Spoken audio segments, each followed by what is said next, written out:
সব জায়গাতেই এগিয়ে আছে জেনজিরা।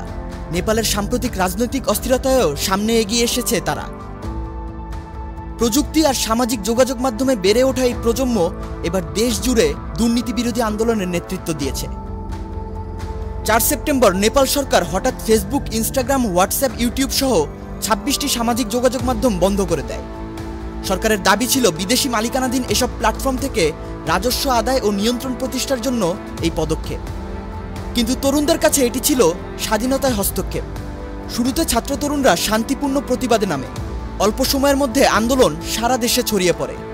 সরকারের বিরুদ্ধে দুর্নীতি, বেকারত্ব ও বৈষম্যের অভিযোগ যোগ হলে বিক্ষোভ আরও জোরালো হয়। দমনপীড়নে গুলি চালিয়ে 19 জনকে হত্যা করা হলে পরিস্থিতির বিস্ফোরণ ঘটে। আন্দোলনের মূল চালিকা শক্তি ছিল জেনারেশন জেড।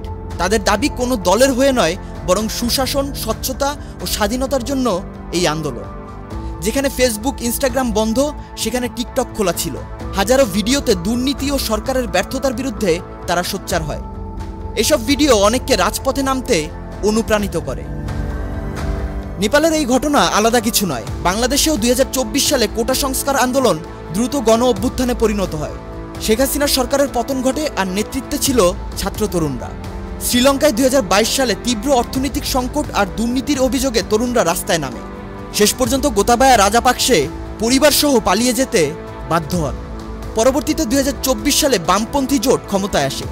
এই ধারাবাহিকতা প্রমাণ করছে জেনজি এখন শুধু দর্শক নয়, বরং পরিবর্তনের চালিকা শক্তি। নেপালে আন্দোলনের চাপে প্রধানমন্ত্রী কেপি শর্মা ওলি পদত্যাগ করেছেন। প্রেসিডেন্ট রামচন্দ্র পৌডেলও সরে দাঁড়ানোর ঘোষণা দিয়েছেন। রাজনৈতিক দলগুলো নতুন সরকার গঠনের চেষ্টা করছে, তবে পরিস্থিতি জটিল। সেনাবাহিনী নিরাপত্তার দায়িত্ব নিয়েছে এবং মন্ত্রীদের নিরাপদ স্থানে সরানো হয়েছে।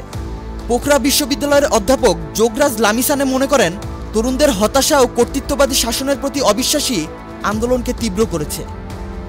এদিকে ভারত সহিংসতা ও প্রাণহানির নিন্দা জানিয়েছে এবং সীমান্তে নজরদারি বাড়িয়েছে। তবে নিজেদের দেশে এমন আন্দোলন ছড়িয়ে পড়ার আশঙ্কা তারা অস্বীকার করেছে। বিশ্লেষকরা বলছেন, নেপালের এই অস্থিরতা ভারতের নিরাপত্তা, আঞ্চলিক অর্থনীতি ও রাজনৈতিক ভারসাম্যে প্রভাব ফেলতে পারে। বাংলাদেশ, শ্রীলঙ্কার পর এবার নেপাল, সবখানেই তরুণরাই বড় ভূমিকা রাখছে। দুর্নীতি, স্বেচ্ছাচারিতা আর বেকারত্বের বিরুদ্ধে জেনজি এখন এক নতুন শক্তি, যারা দক্ষিণ এশিয়ার রাজনৈতিক চিত্র পাল্টে দিচ্ছে। Hello Bangla news desk.